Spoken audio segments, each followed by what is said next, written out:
So, next up is a good friend of mine, Cynthia Davis. She's come from Connecticut.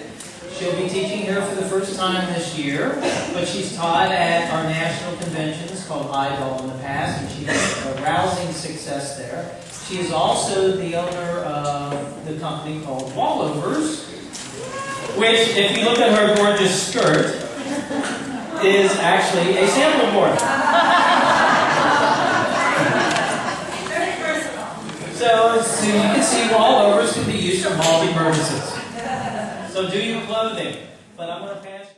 Thanks, everybody.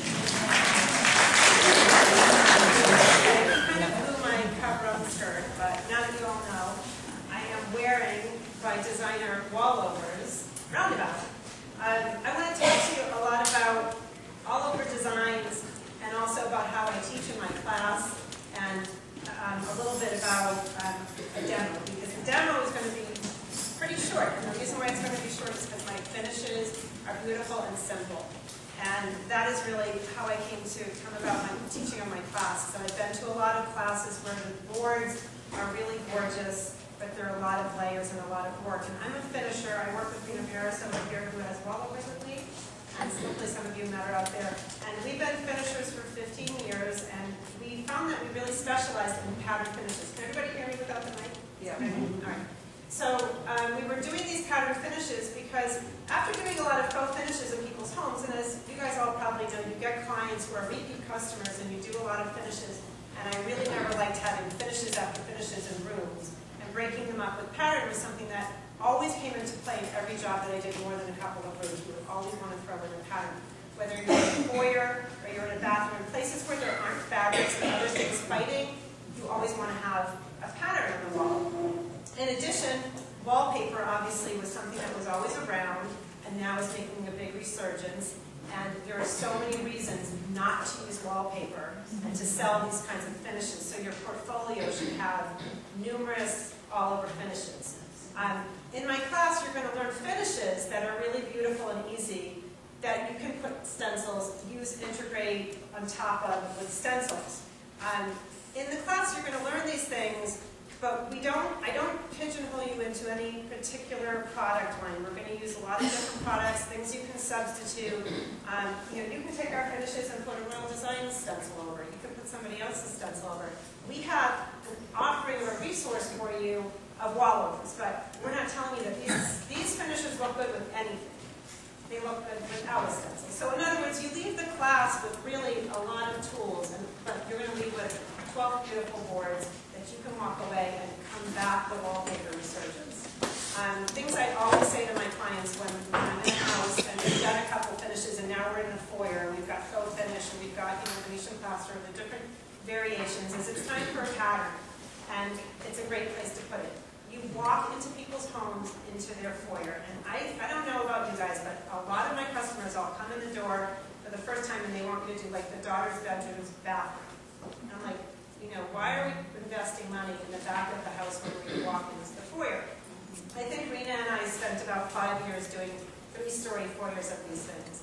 And I will tell you, we are done in like 3 days, and with a few layers, with stencils and overglazes and everything. Because these are really, really easy to use. And I will admit that in the beginning of doing Allover designs, it was a little daunting. And people think about it as, gosh, I really have to get around the whole room and finish that off and in the corners, and it's scary. In the class, I'm going to teach finishes that are very forgiving. So, you're going to learn a few layers that look beautiful. I mean, if you look at all of these designs, they really are. A lot of times we're just using paint. If you look at my table here, I don't have a lot of product. This is what I'm doing a demo with to get this design. And this is really a beautiful design, and I can envision that in an entire foyer, powder room, anywhere. But I try to teach using minimal product. And for people who sell product, I apologize about that. But first of all, I don't want to lug it. I don't want to have a lot of leftover product, but I want it to be really easily accessible. I want to be able to get it, locally, or have it if I need it the next day. Have it easy to get. So you're not going to have a lot of product, and it's going to be forgiving in another way, and that is that if you have a problem, the customer has kids and they ram into the wall with a little toy truck or whatever. They're fixable finishes, and that, to me, amazes the client. I just went over the other day to fix something I had done about 4 years ago, and about it. You know, there's a hole, there's a spot. These are finishes, especially because you have a few layers and you have the stencil. You can plop the stencil back over, you know, do your little chip brushing thing or whatever, and it really looks like new. So that's like the biggest sale for me to combat wallpaper, obviously. A lot of people really like the designers. They bring in wallpaper, and you know, obviously you've got the seam show, and if it's torn or ripped or banged up, you know, they really have it. So the other thing I really love about the finishes that we do is that they're complicated in look, but they're totally easy. So I love the feeling of having someone say, wow, where are the seams? This looks like wallpaper. You know, what did you do here? But really, you know when you come out of the class that you cannot believe how easy it is. And sometimes Rena and I are like, we shut the door, we're like in our room, and we're like, shoot, it's only like 11 in the morning, we've got half the room done, and we, you know, obviously charge quite a bit for our work. And I'm like, great, so let's talk about your son, like, what's going on? What good words does he have? And we're like, just shut the door and stay in there and chat for a while, which is a nice way to visit. So if you do these finishes, you're going to have some free time on your hands. Bring a little magazine, something to try to get up. Sometimes I throw my laptop and I like try to get wireless in the corner and just like talk to customers and stuff. I mean, obviously you have days where, you know, things are a little tight, but when you have two people, and I will say, these finishes can be done with one person easily.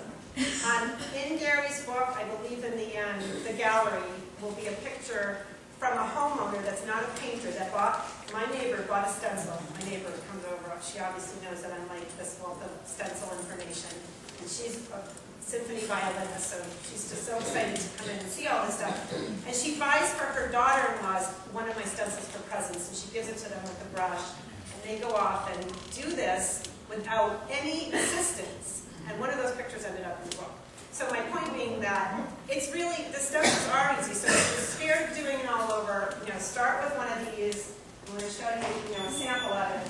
But know that in the class, there's more that you're getting than just learning how to do a stencil. I particularly am not a great stenciler. I will be the first to admit it. And so that's why Rena does a lot of, she'll do like 3 times to every one of mine. But so that's why I make them forgiving. There's a lot of, you know, over, under glazing. When you do a stencil, and you want to do just a total, like a color on a color. You want to do like a black stencil on a white wall, which is a great look. Just be prepared to have a lot of touch-up time. I mean, there's no way. Someone called me once from a job and said, I'm so frustrated with your stencil. I said, well, tell me what you're doing. You know, I like to give my students my cell phone number. I like to tell, if you have a problem, I want to help you. I like to give information. I love to teach, and that's a really great thing about taking my classes. You will have information afterwards as well. But this one student called, and she's like, I'm totally frustrated, we're making a mess.